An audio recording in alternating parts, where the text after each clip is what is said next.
Hello friends, welcome to Creative Medicine. In this lecture, we will learn about Then we have phacotopic glaucoma. Okay, in the phacotopic glaucoma.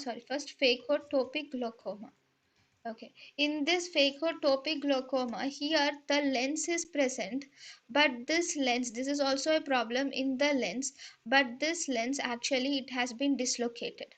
Actually, the lens should be here, but now it has been dislocated. Because it is dislocated, it is obstructing the pupil, thus the flow of the aqueous humor from the posterior chamber into the anterior chamber will not occur, thus resulting in glaucoma called as phacotopic glaucoma. So this is phacotopic glaucoma. thank you and thank you for watching.